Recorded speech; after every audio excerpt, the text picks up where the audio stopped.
Same spot. I just got home. So whoever comes in, I'm gonna see if y'all come in. I'm very tired. And the power went out for a second, so I'm running probably about 5 to 10 minutes late.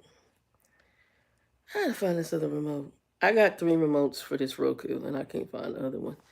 Y'all can still see the boxes. I'm gonna see who's in. Some of y'all might be out for Mother's Day, but I'll do this video anyway. And I'm a little tired.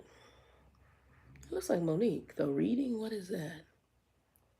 Something on BET. It looks like her. I'm gonna see if it's.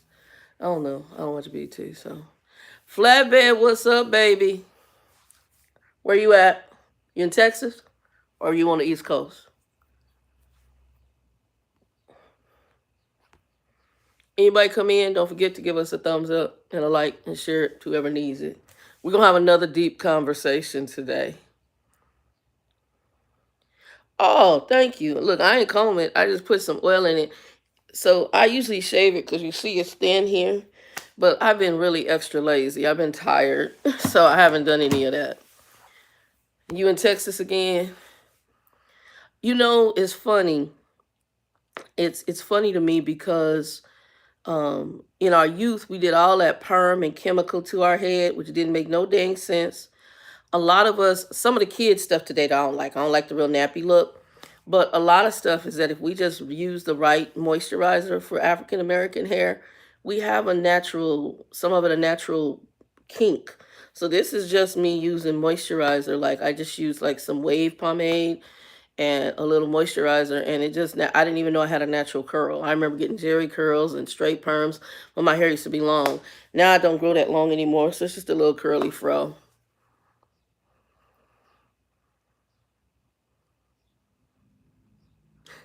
I'm still cream cracking. You're so silly.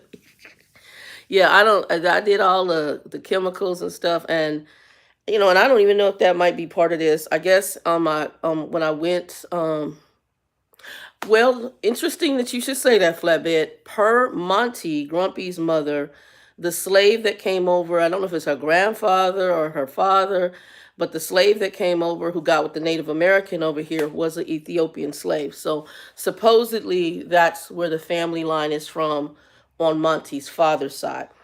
I know I got to meet the sister-in-law today. We'll talk a little about that. And I actually like told y'all in another video, I kind of, I had a good rapport with her when I talked to her over the phone.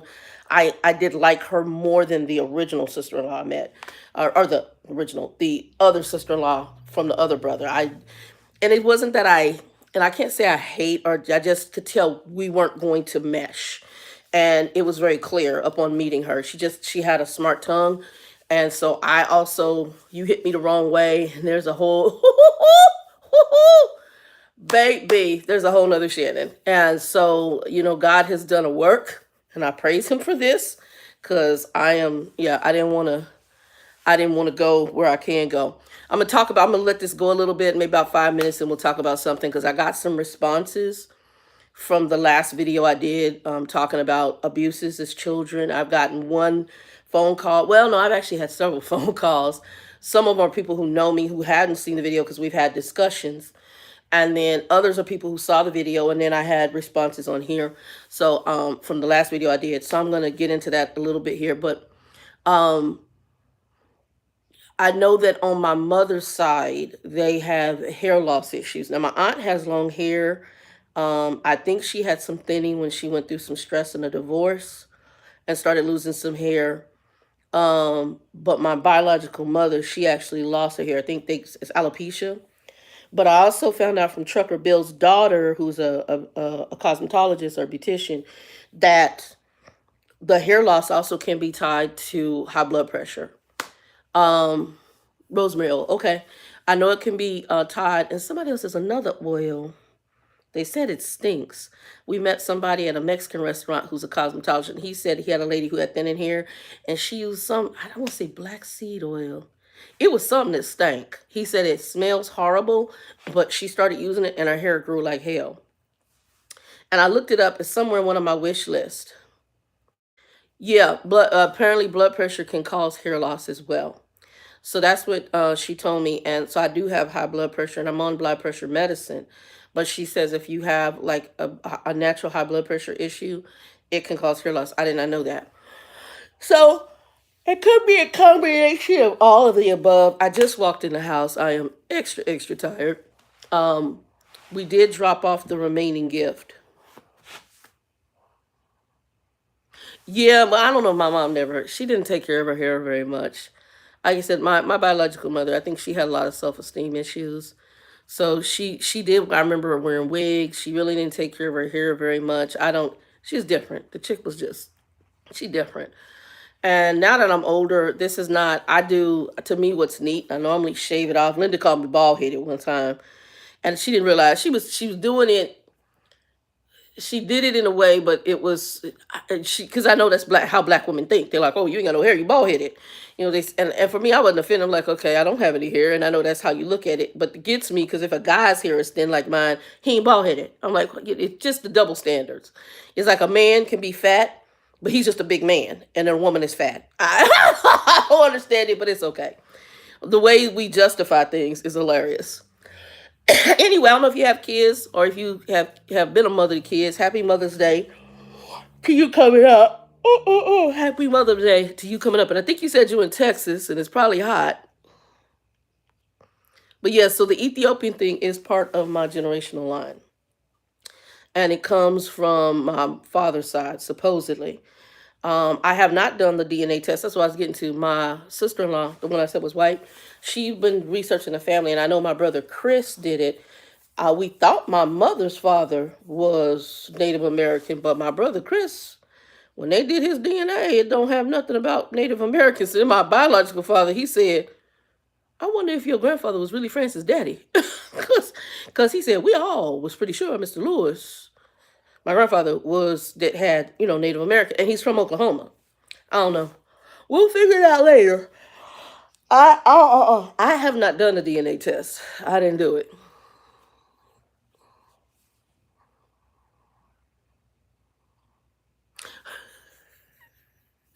Well, you know what? I don't have kids either, but I know a lot of people look at me as a mom, and it was funny because I worked at this one job. And the little girl was crazy, and she said, "You remind me of a church mother. You that person you go to and get wisdom." But I also know that other people's kids, they look at me. They call me aunt, but they look at me for motherly advice, wisdom, and they'll talk to me about stuff. So, and I get that. But yeah. So I'm gonna get on here and just talk a little bit in general. If you got some questions for me, just ask. But I'm gonna talk about some of the response from the last video I did, some of the conversations because I know I needed to address it. I did go to the graduation thing, but I didn't go inside. Joe went took the gift in. I got to meet my sister-in-law today for the first time, which was a blessing because I told you in the last video I got a good rapport with her. This is the white one. The other one is Latino black. I that they're no longer her and my other brother are no longer together. The rapport with her wasn't as good. Like I said, she came out, she popped off, and I was when my leg was broken, my ankle was fractured, and if I wasn't the Shannon I am today, well, if I wasn't where I am today, I probably would have popped off back. Um, but to try to keep that Shannon in her kennel, I try to woosah. I love Jesus. That's why I talk to myself and tell myself I love Jesus, because otherwise they will have me popping off. Um, I did, girl. And the sad part is, and I back in the old black church, you said they have a song called "I Know I've Been Changed." I know I have been changed because we. I could tell y'all stories. I could tell y'all a story about beating somebody with a motorcycle helmet. I got that Monty side. It wasn't until I met him is when I understood where that type of temper comes from. Plus, it does come from the abuses, from the child abuses, because there's an inner rage, and especially when you try to control it, it's gonna pop off somewhere, and it's a demon, in my opinion, behind those things. It's demonic. And that's why the Bible tells us that our fight is not against flesh and blood, but against power and principalities. That not only, when I read that, is not only talking about dealing with other people, it's talking about the own stuff that you fight within your life, in yourself. And so there are spirits behind, and most likely demonic, behind the more negative things in your life. and you have to take ownership, but most people don't know how because some people can't even see it, which is a whole new lesson that I'm growing. I'm gonna say I'm growing in grace to understand. I can talk to certain people about spiritual things, and it's like I'm talking to somebody with deer in the headlight. They don't get it. It doesn't compute. So, like I'm talking about this now. Some people will get this, and other people, it's not going to compute for you. And the reason is because it takes a revelation from God for it to do. It takes a level of discernment that God has to give you. There's a scripture where Jesus asked Peter, "Who do you say that I am?" And Peter says, "You're basically the Messiah, the Son of God." He says, "Flesh and blood did not show you this, but my Father in heaven," which means the only way you came to even know this is that it had to be supernaturally revealed to you. Otherwise, you wouldn't know. Your flesh and blood, who you are as an individual, would not see it. But I also realized, I'm like, well, Lord, why would you show some and not others? Well, Bible tells us he gives every man an opportunity to receive him. But really what it is the makeup of the person. So there are people who just in their makeup, in their self-centeredness, in their self-will, are not willing to acknowledge God. So they're just not, and they want it their way. They want to do it in and of themselves. Praise God. This is going to get into this subject. I didn't even think about it. Okay, God, I'll let you lead on this. So you get people who don't see it, and now you have a group of people, especially in the newer generations, I'm going to say the 40 and unders, who the Bible says that we're going to be in a time at the end where people will be lovers of themselves. So they're very self-centered, self-focused. I can do it on my own. I'm self-made. I'm self-this. I'm going to speak these things into existence. I'm going to have intentionality. I'm going to be grateful. And they believe that this type of thinking is them doing it, and they don't want to acknowledge God. So we want to give credit to the universe as if that is your God. Universe was created by God. It does not have power in and of itself, but you want to act as if. And or you want to take ownership that if you speak these things, this positivity in your attitude, that you're going to manifest certain things in your life. So in some of the reach outs that I have had with people, and even when I met one of the nieces at Grumpy's funeral, which I absolutely adored her. When I met her, she's got 5 kids, and she had brought the kids there. These would be my great nieces and nephews.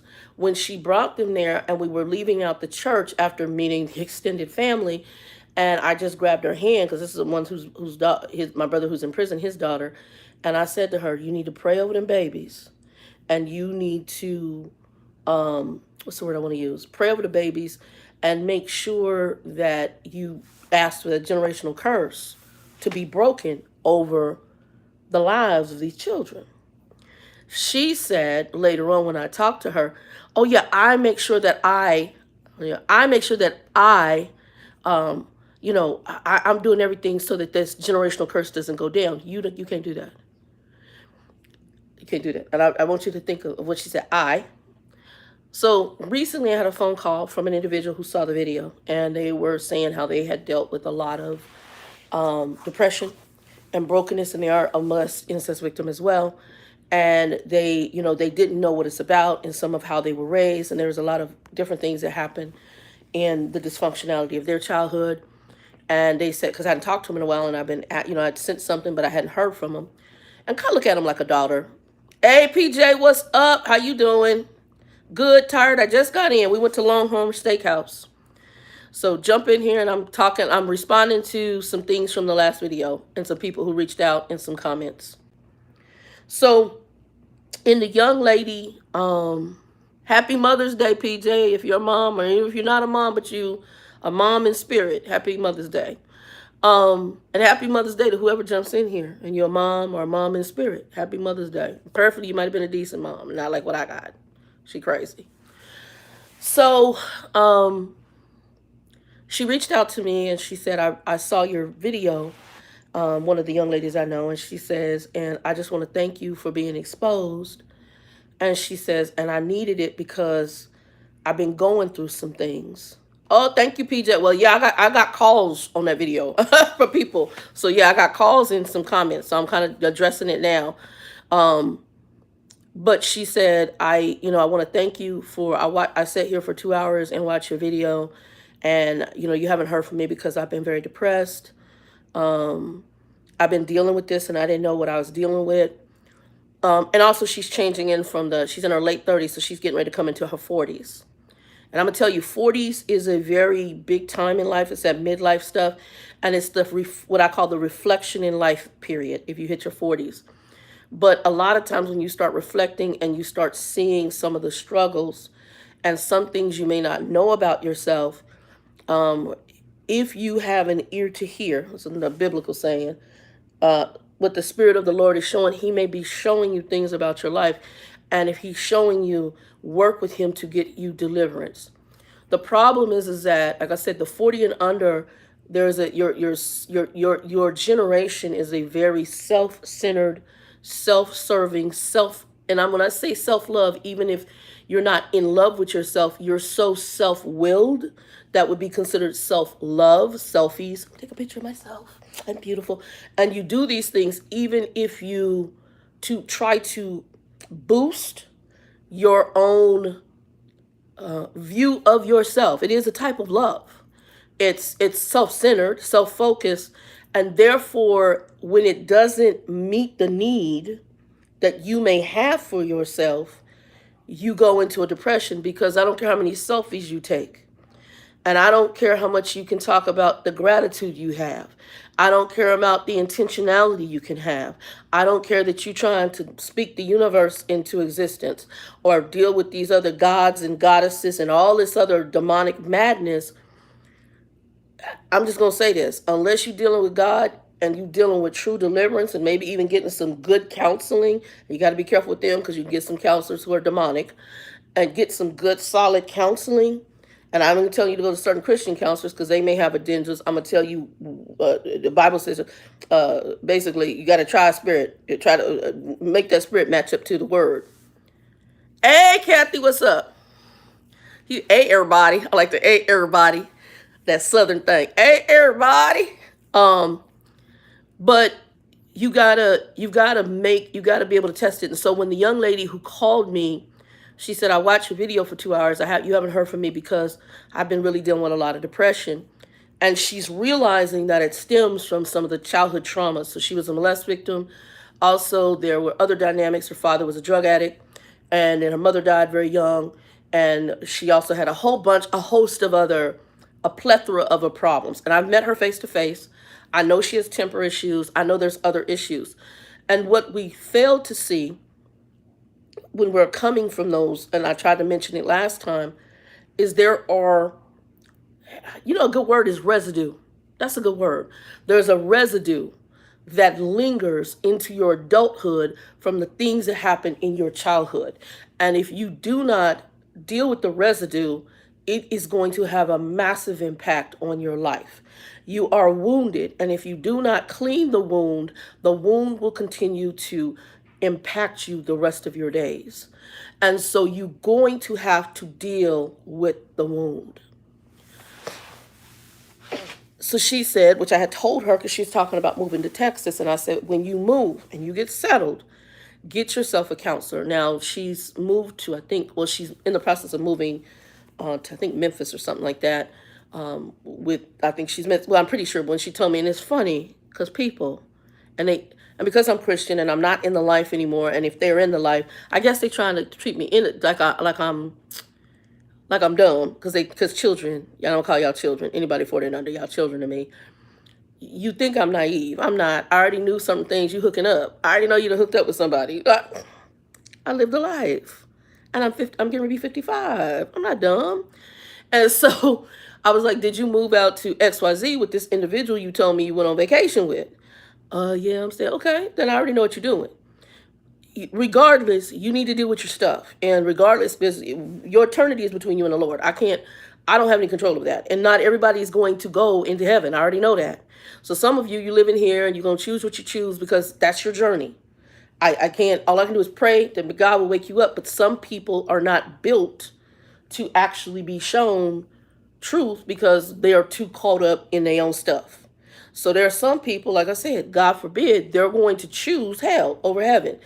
And it's who they are as a makeup of spirit. I can't tell you if that's her journey or not, because tomorrow, 3 days down the road, she could have a a road to Damascus moment, get knocked off of whatever donkey beast or whatever she's on, and all of a sudden, aha, Jesus is real, and I need to be saved. She could have that. I don't know. Anybody could have that. I don't know. So I'm not one who is going to say that. I'm just going to say where most people are at when they're not acknowledging God is because of their own self-centeredness and their own self love of I want what I want. And even though when I say self-love, people are like, well, no, I'm not in love with myself. Oh yeah, you love yourself because you want your own will. You're not willing to humble yourself to where you are going to say to the God of universe, which to me is the God of the Bible, and you're going to say, okay, I'm going to serve you, Jesus as Lord and Savior. That's not where you're at.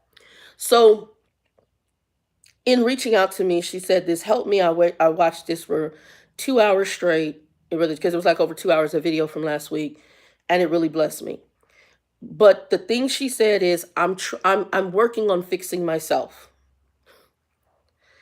Let me help you with something. You can't fix you. You can't. The wounds of child abuse, whether physical, mental, emotional, sexual, the wounds of rape, the wounds of women who are battered or whoever may be battering, any kind of abusive wounds are not things you can fix on your own. You either need to go to a actual counselor, and or you've got to be walking in such a relationship with the Lord that the Holy Spirit of God, who is also known as the counselor, will counsel you, and you have the way of understanding and discerning.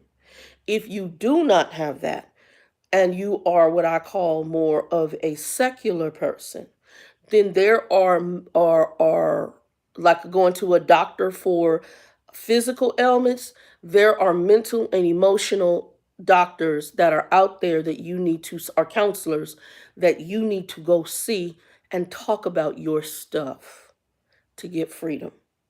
You cannot get free from your stuff until you face it.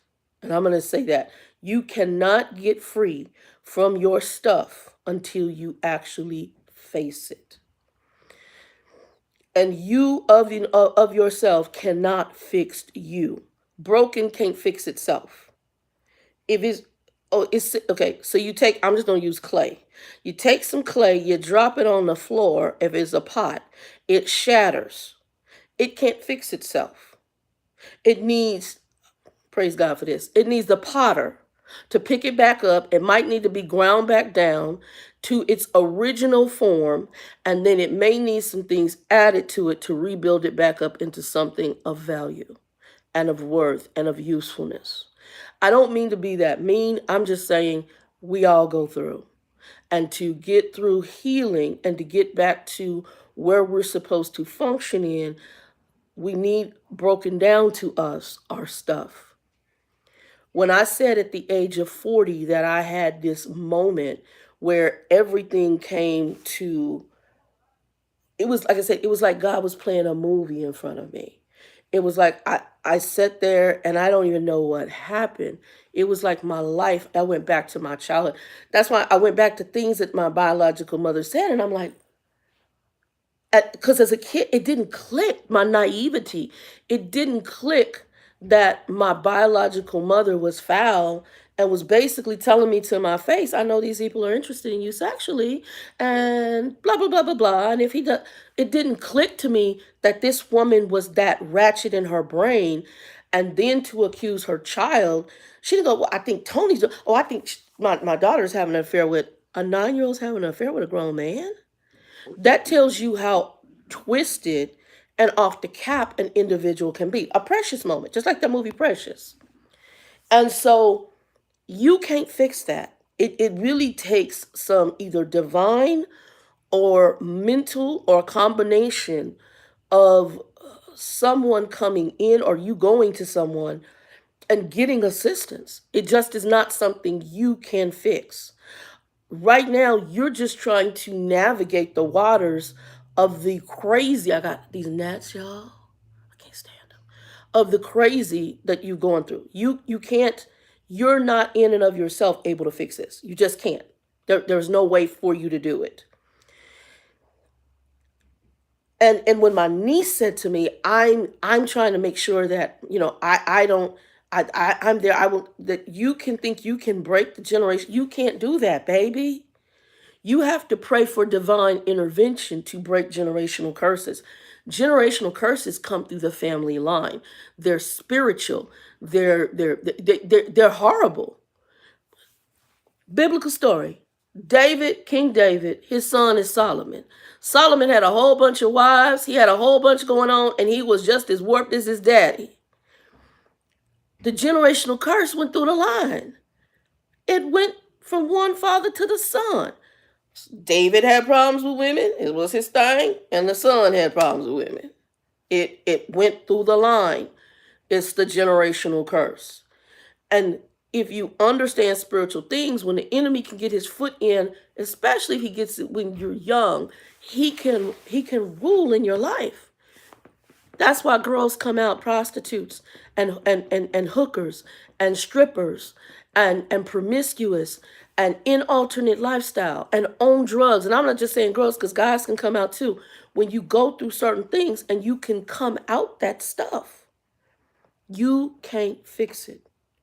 So for the people who watch this and you have struggles, and I've gotten some feedback from you, please, please go get some help. Go talk to a counselor. Do, you can call in your city. I forgot what the one. It's community health services. And if you ain't got no money, depending on what they will help you get a counselor based on budget. Now, the one thing I am cautious about with worldly counselors, especially to some of my fellas and ladies, is that we got a new world of these people. They want to tell you transgendered and you should switch teams and switch all your gears and your parts. I don't necessarily agree with that, and they're not, to me, treating it as it should be treated. We're now trying to treat something that to me is a psychological disorder as if it's normal. And I don't necessarily agree with that. So make sure, depending on and preferably what your belief system is, that you go to a counselor that preferably is Christian, and Christian, not in because there's some Christian counselors that suck, but one who really wants to help you get, he or her wants to help you get to dealing with your stuff in a way that gets you deliverance. And you may not get deliverance in all areas. You may have to walk through some of your stuff. You may take some of it to the casket, but your way of coping with it will be different. And I do believe you will get delivered in a lot of areas if you seek God to help you with it. For me, I needed the mirror put up, and I also needed to understand everything. I didn't understand it all. I was, like I said, I was in a lot of naive mode. And like I said, I went through a hatred mode, hatred for that woman when I realized the level of evil, maliciousness, jealousy, and viciousness. And then after I got through the mad, I had to play back her life. And I had to understand her damages. My mother was abused mentally, okay, and emotionally. I don't know about physically, but she was the fat kid that her mother didn't care for. She was supposedly molested, I don't know, outside of a church. I don't know all the details, but she had her level of damage and her level of her own mental stuff from all the weirdness in their house. Not her mother, but her mother's mother, my great grandmother, that lady was a malicious, evil a-hole. Point blank, period. I was a little girl and I would watch TV. I'm sitting on the floor. When I say I was a good kid, guys, I'm not sitting here lying to you. I've never done drugs. I've never smoked weed. I didn't sleep around and have no bunch of babies out of wedlock. I don't have any kids. I ain't kill nobody, ain't murder nobody, ain't hold up no bank. And I'm not saying I'm perfect. I do have issues. But on the grand scheme of things, I was a decent kid in comparison to other people and the lives that they lived and the lives they're living. So and I'm not going to say because everybody has sinned, but in the grand scheme of things, I was a decent kid. I went to school, I came home. I even graduated from high school with all of the madness around me, most people would have dropped out. Most people be drinking. Most people be smoking weed. Most people be probably very promiscuous. Do I have issues? Absolutely. Did I end up in a gay lifestyle? Absolutely. I'm not perfect. But those are residuals of the generational curses and the abuse. Satan gets his foothold in, he gonna tap dance, do the splits, do a dance, shake his butt. He's a butthole. And if you don't go to deal with it, he's gonna run your life. And you're gonna wonder why you're not happy. You're gonna wonder, oh, I'm doing what I want to do. I'm living this life. It's just like I'm watching sometimes, and I see some people interviewing now these people who done went transgender, and now they're coming back from it. Like I'm not, I wasn't happy. I thought this would make me happy. No, it's not because you're not dealing with the issue. The issue's deeper. It's deeper than cutting off body parts. It's deeper than trying to switch teams. It's deeper. And if you don't deal with it, you're not dealing with the issue. All you're doing is masking it. So I'm going to be gay, I'm going to be this or that, or I'm going to be straight, but I'm going to go and party, I'm going to travel all over. It doesn't fix the problem. There's a deeper issue. And until you address the deeper issue, you're still going to be unhappy. You're just going to be unhappy. I was angry. I didn't even realize because my issues were so dark and so deep. When me and Danielle talked, and Danielle was telling me about the things that happened to her, now Danielle went another extreme. Danielle went to the good-hearted person. Like Danielle would give you the shirt off her back. She really was. She really was a sweet woman. If you got to know her, and I saw she went, and I didn't think about it until now she's dead. She went the other extreme and probably doesn't know why. Because we're trying to, so she would get a ninja and do all these nice things for these sorry dudes. And the reason is she went the opposite extreme because that now makes up in her mind, I think, for the abuses she suffered in molestation as a child. And if I remember correct, her Chester the molester was arrested, I think, if I remember her story correctly. I've met ones. I know one lady who we talked, and she lives here now in Arizona. And I know she said she'd been molested or something when she was a kid. And I know that she is, I think she's into what I call dark sex stuff. When I say dark sex, we're talking bondage and chains and all that other weird stuff. I get that she also was a cutter. She cut herself. She would cut. There are some things, and it was funny because I was talking to Linda and Joe tonight. We went to dinner, or late lunch dinner, brunch. And we were talking about it, and I was explaining to Linda, and Linda's like, she's getting it, and then I had to show her, because Linda, like, she ready to fight. She like I forgot, was it, I think it was Kathy. Kathy told me, you make me want to fight your mom. And Linda, that was Linda, and I said no, because what you have to understand is that person is just as jacked up. People don't just normally. Now, there are some people who are just born and they're just wicked. They exist. But usually you can find in a family line where it came through the generational curse. So people don't just normally wake up and go, whoo, today I'm going to be a butthole. They don't normally wake up like that. It's something that usually transpires, or it's something in the family line that went down, and I call it a generational curse. Something has happened to do that. It was Kathy. So something has happened to make them be like that. And so, like, me and Linda talked, and it takes a lot. And trust me, it took me some time, because once God had started playing for me, and I'm gonna say the Holy Spirit of God started playing, and that's why I really felt kind of pricked it. Everything from what the great aunt had said, the great aunt by marriage had said regarding the conversation with my biological mother, to me going back to being a little girl and the conversation on the stoop when she was braiding my hair, and what she said about the pervy stepfather and his brother, to once we're in the house and I started my period and she made those comments. I didn't put two to two together, go, this dang woman knew this ninja was interested. The hell? She knew.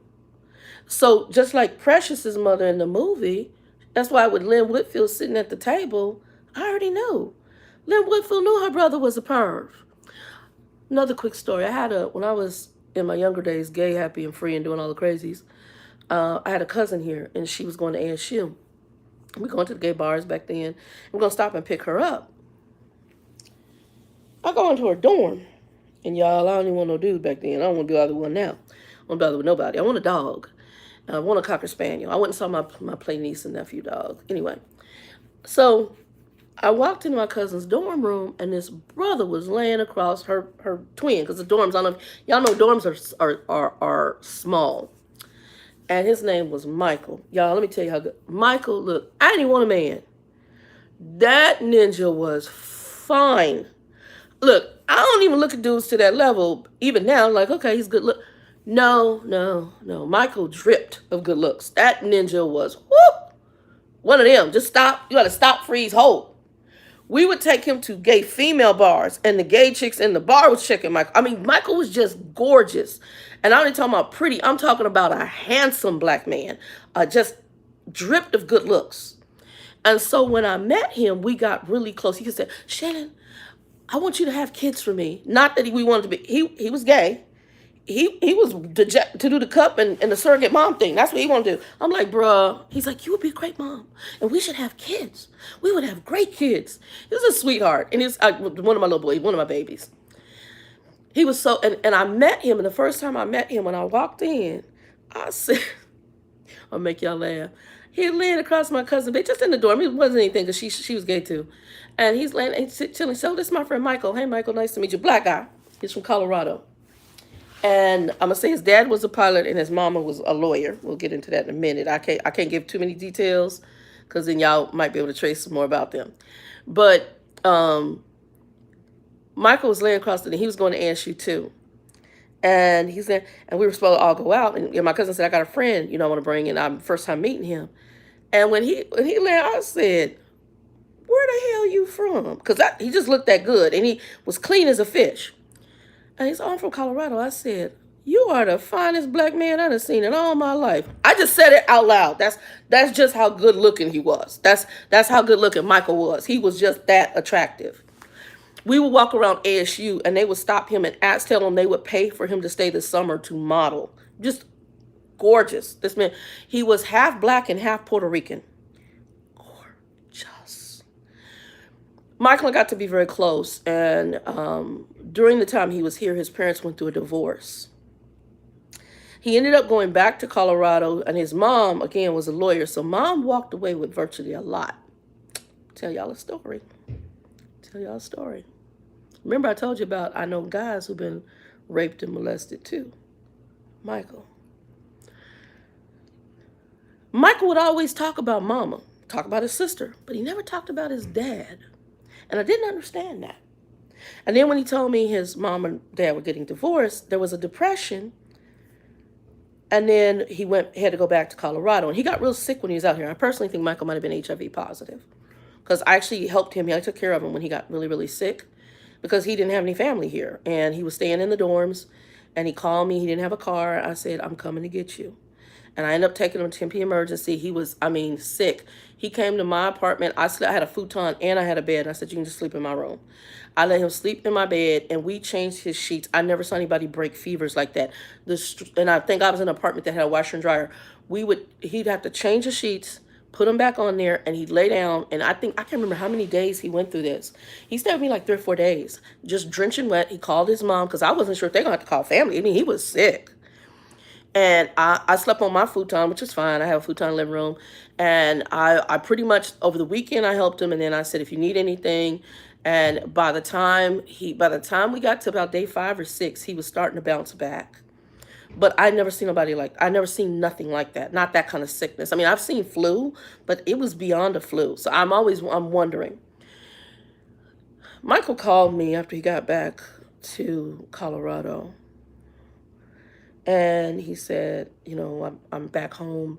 And his family had money. Back home, he had BMW, and he was wanted to go to school to be a pilot, which I found interesting after you find out the dynamics of his father.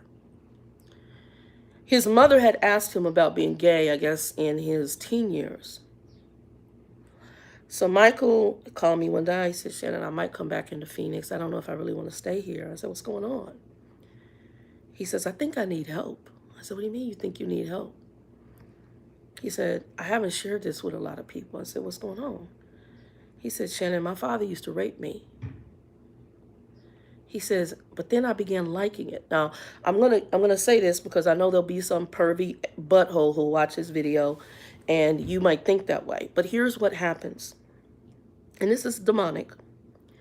Sex is supposed to be enjoyable, okay? It is supposed to be something you enjoy. That's God created it for procreation between a man and a woman, and it was supposed to be enjoyable and also to produce and replenish the planet with children.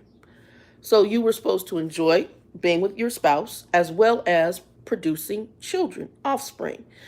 That was the goal of it. Now we know the devil got up in the details, and there's a lot of perversion and things that have happened with sexual relationships. So now you've got the twist off of same-sex stuff going on, and Michael said, "I know that's not normal," and he's absolutely right.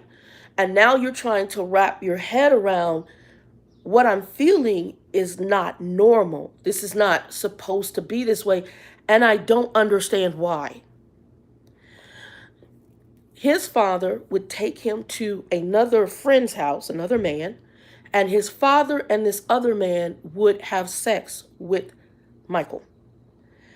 And he says, I'm sitting here going, why would my dad do that? Michael, again, black and Puerto Rican mix, very good looking guy, and very broken. Things get twisted when the sexual perversion is introduced to a child. And you can twist what you think is love and what's supposed to be normal affections, and everything becomes perverted, even for the child. My aunt, the one on my mother's sister, she had another dude she was married to, her only husband. And they adopted kids because my aunt could not have kids. I don't know if it was her issue or my uncle's issue, but they couldn't have kids. So they adopted a girl and a boy. Now, both kids are very attractive kids, especially Tiffany. Tiffany's gorgeous. That's the daughter. Well, come to find out later, I don't know what's true or false. My aunt says, and again, because her sister had the same issue, which tells me it's something weird in the family line, that the uncle, the dude she married, was having sexual relationships with the adopted daughter. I don't know what's true or false. I know that per the conversation, people in the church thought though, and then when she went to divorce the husband, the girl decided to stay with my uncle. Again, there can be perversions where you can introduce stuff to children, and then it is kind of like what my mother had accused me of, but we're talking, this girl was preteen. We're not talking a 9-year-old. We're talking about teenagers. So like, what's that, Woody Allen and the daughter that they adopted, the adopted daughter, and he ended up, I guess, divorcing the wife, and him and the daughter are together, and that kind of perversion. So you can have other perversion happen. But if it does, you need to know it is abnormal. And so Michael was smart enough to know that the things that he was feeling with his father was not normal. Because in my conversation with him on the phone, you could hear, I know I shouldn't feel this way. I don't understand.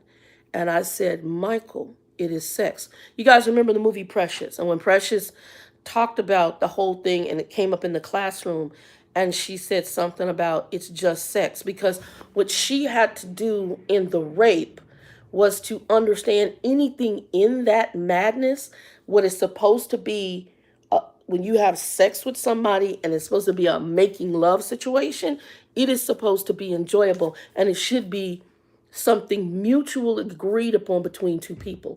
It should not be a forced situation and a violent situation and a power situation, because that person doesn't see you as a person, they see you as a thing. Okay? And it's for them to get off on their stuff. It ain't got nothing to do with you. It's their perversion, their weirdness. Whether it's sexual or even if it's physical abuse, it's a power thing. For my mother beating on me, the emotional downtrodden, that was a power thing, because she herself was, she was insignificant. She didn't see me as a person. She saw me something to rule over and a subservient servant. She didn't see me as her daughter or as her child. She saw me as a thing. When people become like that, they see you as a thing.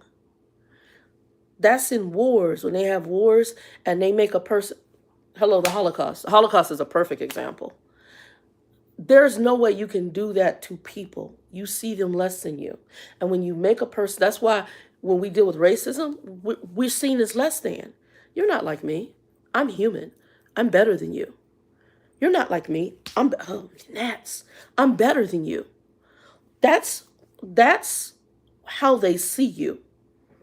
And if they see you that way, that's all you are to them. So for Michael, he didn't understand.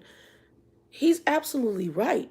Your father took you. He says, he was depressed about it in the beginning. And then all of a sudden, I think his rational mind just dealt with the sex part of it. And now you have an attraction for men that you didn't initially have in his situation. I'm going to be honest. There was a sister, a little girl. I don't think it didn't matter whether it was a female or male. I think his dad was just a perv. And he would have ended up screwing the daughter too. I think mama knew. And mama got her because, again, your preference is one of your children over the other one. And I have a feeling mama knew. And mama got him out that house before he got to the other child. I'm just going to be honest. I honestly think she knew. Because the timing and the age of the child and when the divorce happened, and it just told me a lot. Because when he talked about what had happened to him, was about time frames in which the happened. I don't know. I don't know. I know his father was he's a pilot for a major airline. I don't know, and again, that was I was 20 in my early 20s. So I would have been between 22 to 25. And I know that Michael's dad was a major, I'm gonna say his mother was a major attorney too. Like I said, I can't tell you. I know what she did, so it would be very easy to track her. So I'm not even going to get into that part of it. And I don't know what happened. Me and Michael lost contact because I started going a Christian route, and Michael wasn't there. He was full on blown gay lifestyle, and we lost contact. So when I started, and I even had struggles all the way through up until about, whatever it was before trucking or whatever, when I was coming into trucking, kind of a backsliding in and out, but I was still on my pathway to where I'm at today. And so when I started really going down the road, going back into Christian views and shedding away from being active in the gay lifestyle, I lost contact with Michael. Michael did not follow back up with me.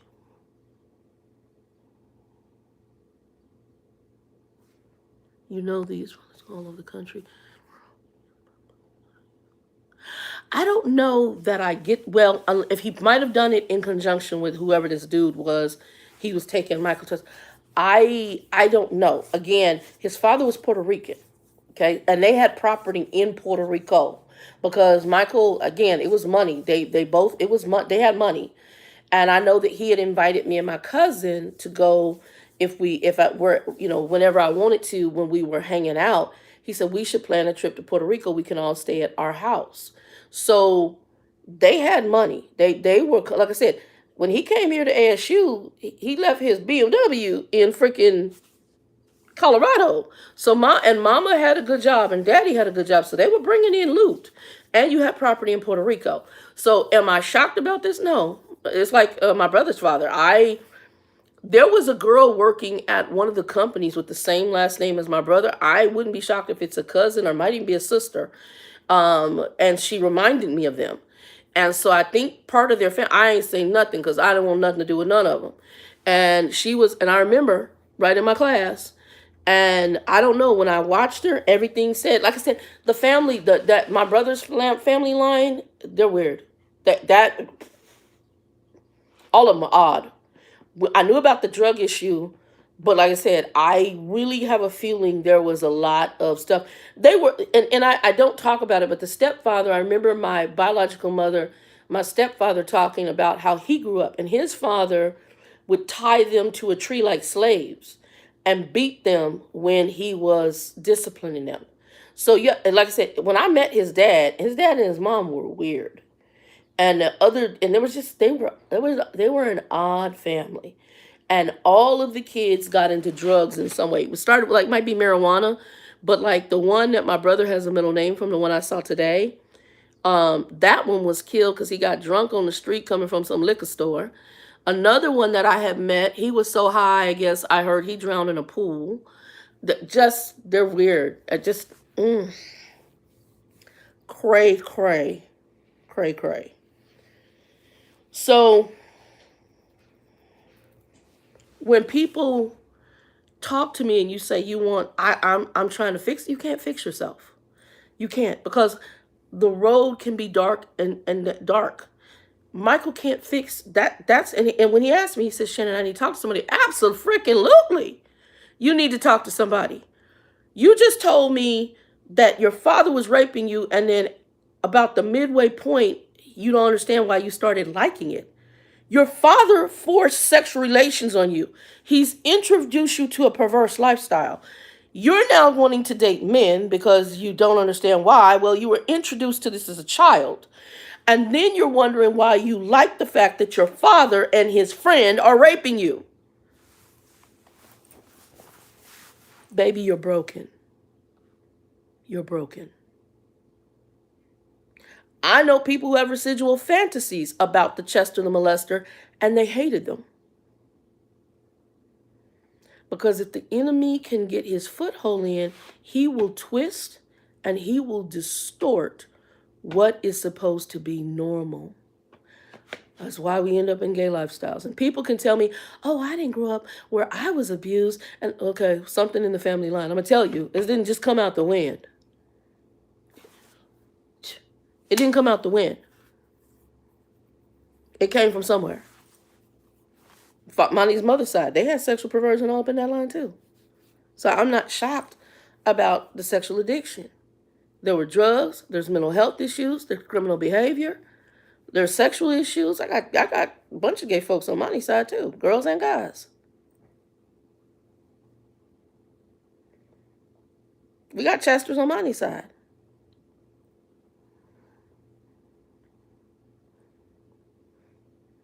So I know these things can run in families, and I know there's spirits behind them. Because ultimately, since we're born into sin, you got to understand, the enemy wants to get his foothold in. And when he gets his foothold in, he's going to cut up. I'm going to get my foothold in, and then I'm going to cut the hell up. Exactly what he does. And as I said, he's very good at his job. Very good.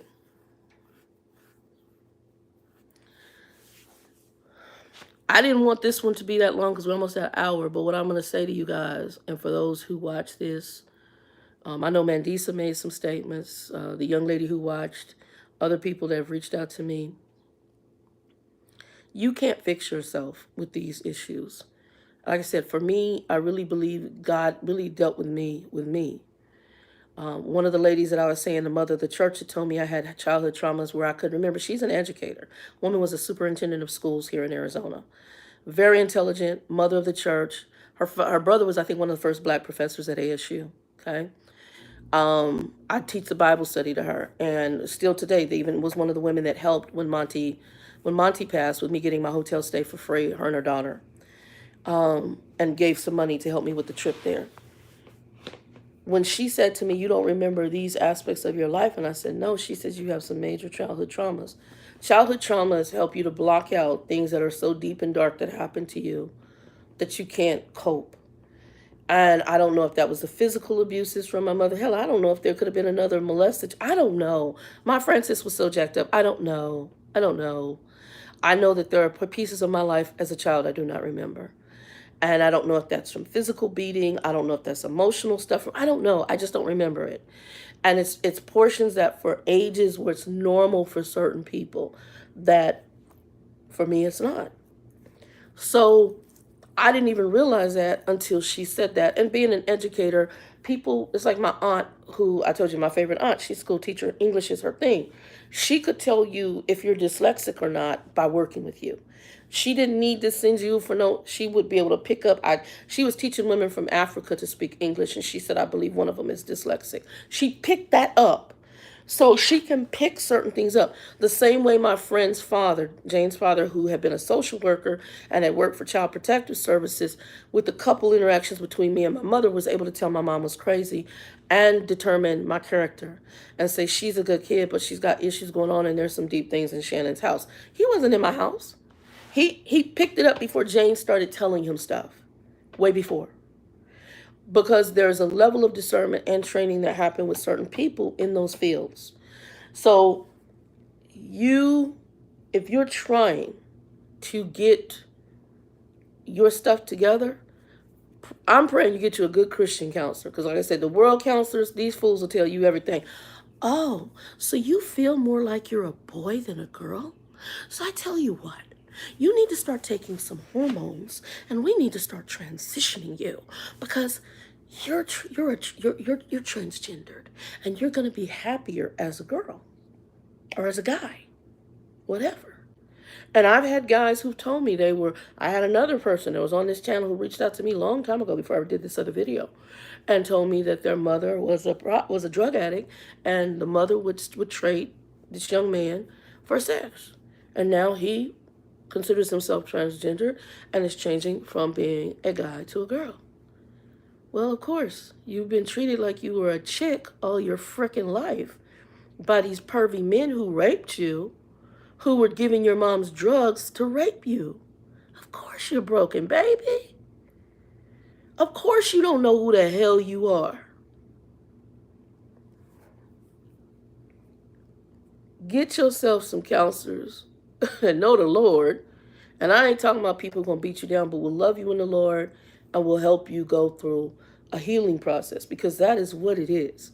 And it took me a while, because I was in hate mode. I was like, I want to kill this woman. I was in hate mode. I didn't want to speak to her. I had bad words to say about her. And I'm like, because I was so mad. How do you let this happen to your child? And your behind was aware of this all along. Guys, you can't even go there because that person is just as broken. I said, forgive my stepbrother's father. I don't want nothing to do with him. That don't mean you're going to come in my house and hang out. No. You're a perv, and you're probably still molesting kids. You're a perv. You might have molested your own. I don't know. You're a perv. Don't let the guy who's coming in your house beating your behind, if you're a woman, come back in because, oh, baby, I love you. I won't never do it again. You dumb as hell. Don't let him come back in the house. I forgive you, but you need to keep it pushing, because he's most likely going to do it again. Unless they're showing you different, I need your words and your action to mesh up. And most people's words and actions don't. It's like Monty. I believe Monty's intent was to want to do different, but in reality, he could not. He did a few things different, but he could not break free from them demons. His self-ish, it's about me focus. Monty was the center of Monty's world, and he could not break free from it. He couldn't break free. So you can choose the madness you want to put up with, or just walk away. You know, that's just reality. Anyway, y'all, this is almost at 60 minutes. I don't know what I'm going to talk about in a couple of weeks, but I do want to say, you know, and thank you for those of you who reached out, those of you who gave me positive feedback, and you said, hey, thanks for sharing. A person's testimony is also their test, but it's also meant that it's supposed to be shared so you can get freedom. We've got a lot of people that are sweeping their lives under the carpet who are Christian and trying to produce this false face of perfection.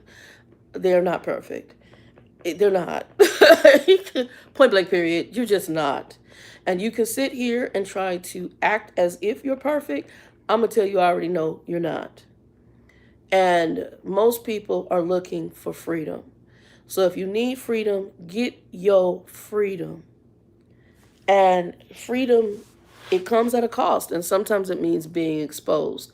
I'm not going to tell you to tell every aspect of everything, because there's some dark stuff that is between you and the Lord. I wouldn't expect my friend Michael, if I ever saw him again, and I haven't seen him since I was in my 20s, I'm getting ready to be 55, to come here and tell you all the darkness. She said, why are we expecting to see? Because people need freedom, Kathy. And I think that's what I think that this event, and let me share that with you. I did stop and drop off the gift. I did meet my sister-in-law today for the first time face to face. We've talked over the phone. I saw my brother. And I thoroughly enjoy seeing them. And like I told them, there's no ill will with me and them. The two boys I never had any issues with. My issues are with my mother and her siblings. And even my Aunt Rose, even with some of the things that she's done that's been nasty, she's still my favorite aunt. Um, she was just always my favorite aunt. I don't know if she knows that, and she's been nasty at times. Now she did help when I was going through the job loss recently. She did send like a couple $100 to help me out. I had to ask, but she did help because Joe, Linda, my friend Jane, um, Joe, Linda, and Jane. Yeah, Joe, Linda, and Jane. Those three people. Oh, and my friend Shanae. Those people came in with the most money to keep me afloat until I got into the job that I'm in currently. So, um, those were the ones that kept me afloat. And but I didn't want to tax them. So when I talked to her, she asked me how I was doing when she knew what I was going through. And I was like, look, because Linda was like, you ain't gonna be on the phone, you ain't gonna be on the street, you ain't gonna be homeless. And, Joe was like, whatever you need. And then Jane, that's my best friend, her and her husband, they're comfortable. And she says, now we're not wealthy, but what do you need? And I got you. And then Shanae, that's my homie, that's my flight attendant. Her and Linda are my ride or die sisters. And Shanae didn't know what was going on. I said, I need a favor. How much you need and when you need it. And she said, whenever. That's just Shanae. Because when I had my house and I need a little extra, she gave it to me and waited like a year or 2 years where I could pay her back for my down payment. And I had a bonus. She came out. I said, and then we went and had fun. And she stayed at the house with me. And Shanae, good-hearted people. I love Shanae. She one of them sisters. I think I had something happen. She's getting her nails done, and she's in Newark, New Jersey. And she said, I miss your call. You okay? What you need? And yeah, then she cash out the money over. Boom. I mean, that's my car just broke down. Y'all, I'm gonna have to get a car, but we just gonna be praying old man red. But I was stopped, got a sub, turned out, and again, he's old. And as I turned the wheels, the whole car went into a right lane. Well, it was the lower ball joint went out. Had to have it towed the next day. First time I'm ever late to work because I have not had any attendance issues since I started in October of last year. And the first time I ever had to call was 30 minutes late to work, which wasn't a big deal because I've got no attendance issues. I had 0 absences. So I called, got sick paid leave, handled that. We towed the car the next day, which was yesterday. Got it to the mechanic, went and got the part, but my money was tight. So my best friend, and she's like, what do you need? And Western Union was here. So everybody goes through. But my issue is who is there in the corner who's really a support system to you. And for me, if you think I'm going to come in with all the madness of the Lewis family or or my stepbrother's family or my father's family, I'm not there anymore. One, because I do love the Lord and I like having my peace. But B, I'm not trying to have you open a kennel because you also have to know yourself. And to know yourself is to face the demons of your past. And it's also to face the fact of who Satan is trying to activate. That's why the Bible talks about a dead man. When you come in relation with the Lord, there should be a dead man. And so that's the old man should be dead. And some people, they don't know how to do that. And other people, and Satan, he wants to he wants to open up the casket. He wants that person because that's the person he controls. For those of you who still letting him control that, you want to put that person in a casket and find out who you are. You also want to get to a point where you can sincerely forgive. And again, forgiveness is for you. If the other person is at a place where you can tell them you forgive them and they want to operate in a different way, cool. But some people, regardless, once you forgive them, they still gonna be the butthole that they always were because they have not had a road to Damascus moment. If y'all don't know what that is, you're gonna read about that in the Bible, where Paul was converted, or Saul was converted to Paul, Apostle Paul, and he was from the Christian the Jewish guy who killed the Pharisee who killed Christians, to a major apostle and follower of Christ. So he had what we call the road to Damascus experience. The old Saul was dead. That's why the name changed, Saul to Paul. The old Saul is dead. The new Paul is born, and that was a transforming moment. What you want to get is to transformation. And to get to transformation means things must die. Means things must die. There's a part of your life that has to die.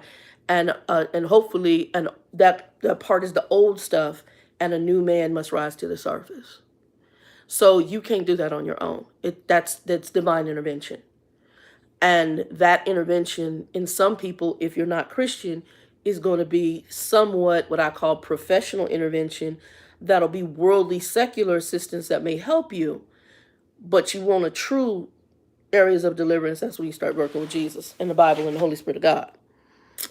And you can still get counseling, because sometimes you need counseling in conjunction. I was watching Jackie Hill Perry, which is a young black girl she also had molest issues, and she's become a major teacher in the Christian arena for especially younger people. And Jackie Hill Perry shared, first was her thing about coming out the gay lifestyle, but now is a lot more on teaching about the word. To die from the neck down. No, you need to die altogether. Of the old man altogether. You need to die altogether. And let the new man go up, because your brain is also still up here. So and again, this is a really a big area where the devil, it's his playground. The mind is, while in certain areas I'm not a huge Joyce Meyer fan on certain things, the mind is the battlefield. She was absolutely right in her book. This is a place where the devil wins. And so your mind has to transition. This was one of the biggest issues with Grumpy. Grumpy did, I believe, have the epiphany about getting delivered and the epiphany about apologizing to everybody he had wronged. The problem with Grumpy is Grumpy could not fully walk in deliverance and freedom of himself because he was so narcissistic. He was so self-centered. There's a lot of men right now, a lot of people, especially in this 40 and under generation, who are grumpies. This is the most narcissistic group of humans I've ever seen. I don't want to see selfies. I'm so sick of seeing people with selfies. And they're really made to try to make themselves feel good, or for someone else out here to tell you, oh, you look good. Oh, this is what's wrong with the church right now. The church, even the church, especially these mega churches, a lot of them are looking for popularity. I do a Bible study. I don't really care whether it's one person or two people. As long as the Lord hopefully uses it to bless somebody. This right here, we met 40, 50 people. Okay, maybe 2, 3. I didn't get like 80 calls, but I got enough calls to say, you know what? If this one person has these issues, then there's others who's watching who do.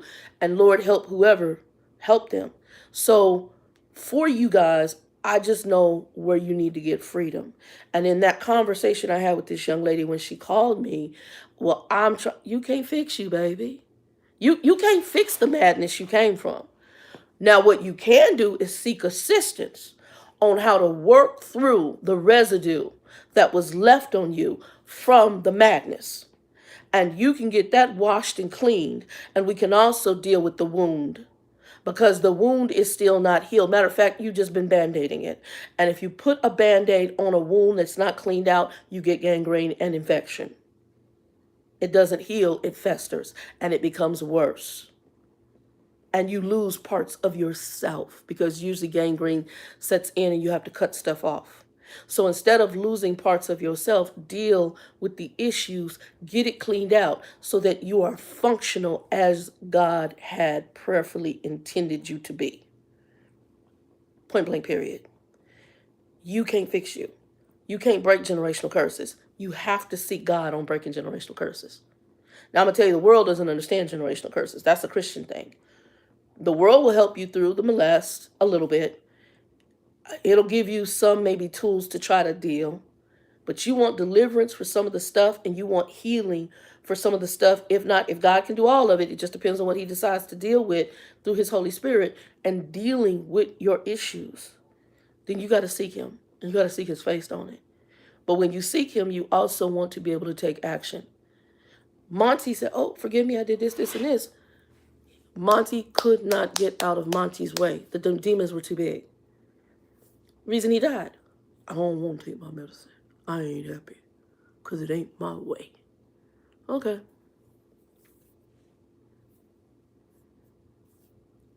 Because he also had childhood damages.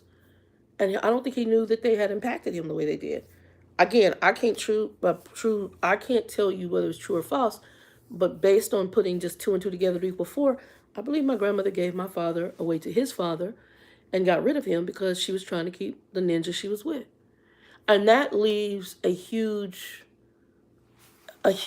damaging mark emotionally that my mama gave me up to keep a piece of D in her house. Okay. Also, it says a lot that Monty witnessed his mother, and this is my grandmother who I love, but obviously she was a different woman before she became saved. She stabbed his daddy in the leg with a knife. That's a massive trial. That's a massive violence in the house. To watch somebody physically take a weapon, I don't care, a steak knife, whatever, it becomes a weapon, and stab another individual. That's some massive violence for a child to witness. Massive. Massive. That's a trauma. Huge. And my father, as a grown man, made fun of it and laughed. That's a trauma. And how he coped with it is not healthy. It's sick. How we deal with abuses, how we deal with abusers, and the fact, like Linda said, I don't understand. She says, you can't come up in my... I said, you. But there's plenty of people, they want everybody just to get along, and they just figure, oh, get over it. Monty told me that one time. You should get over it. Oh, let's pump the brake, playboy. You remember when I was sick and you wouldn't drive me to the doctor's office? Yeah. You seem to not understand what God is trying to show you. Because Monty came down with prostate cancer there shortly after. His car sucked. And guess what? He had to ask people to take him to the doctor and to his bank. And when I said it, he said, they're so oblivious to their self-centeredness, they don't recognize it. He didn't recognize it. Monty did not recognize one thing when it came until I brought that up. And then he sat back in the car and looked at the floor.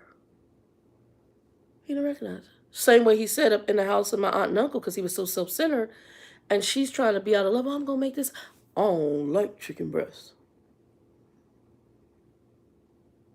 Then the half-sister tried to tell me how her brother didn't like chicken breasts. And so how do you understand that? Somebody's showing you love and they're not cooking dog food. They're cooking chicken. And you better sit there and chew that chicken like it's the best piece of chicken. Make it think in your mind it's a thigh. It's a chicken. People trying to show you love, feeding you. You ain't giving them one red dime. Matter of fact, they sent you money when you were sick. Ain't asked for it back. And I ain't talking chump change. So that you could pay your rent and your bills. You now staying at their house recuperating and got the nerve to fix your mouth on what you don't like. Like I said, it ain't like they fixing a basic meal, chicken and some rice and a salad. And you gonna tell them what? Child, bye. Because of your narcissistic, self-centered ways. And it also tells me your entitlement.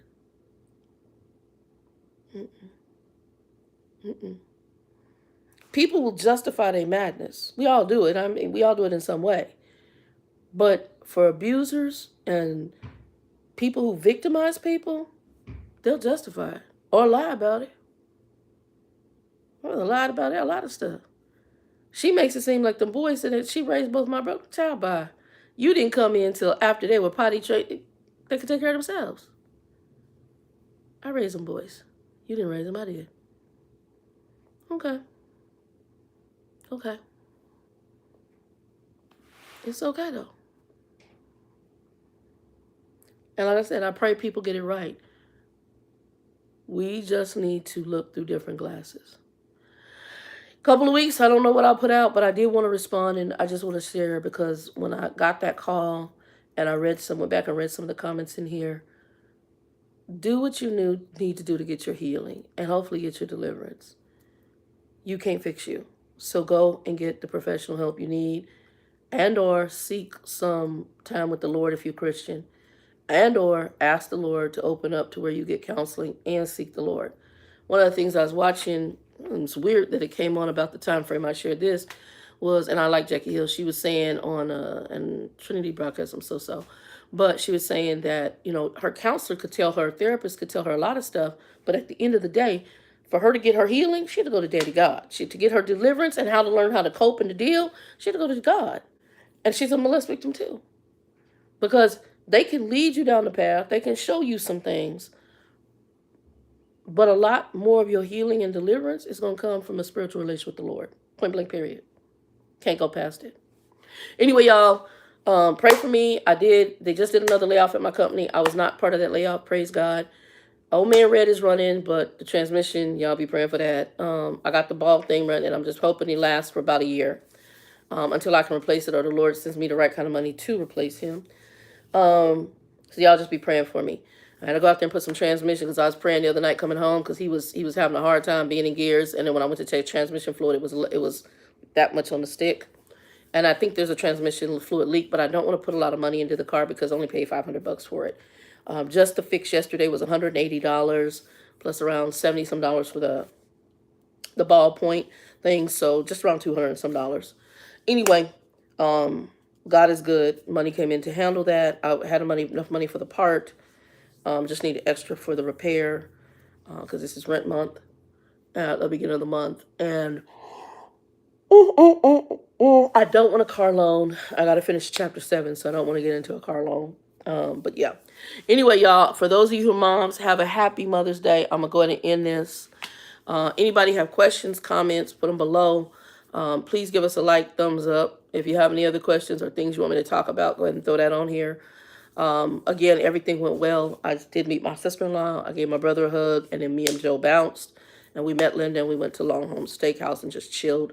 Linda got a job, so she's going to be work from home. I'm hoping my company opens up work from home very soon, and that would avoid me having to drive Old Man Red, except for to the store and the laundromat, because I don't go much, and I don't even go to my doctor's appointment. Joe usually takes me, or I'll take a Lyft because it's too far for Old Man Red. Anywho, y'all, 2 and 2, be blessed. Peace.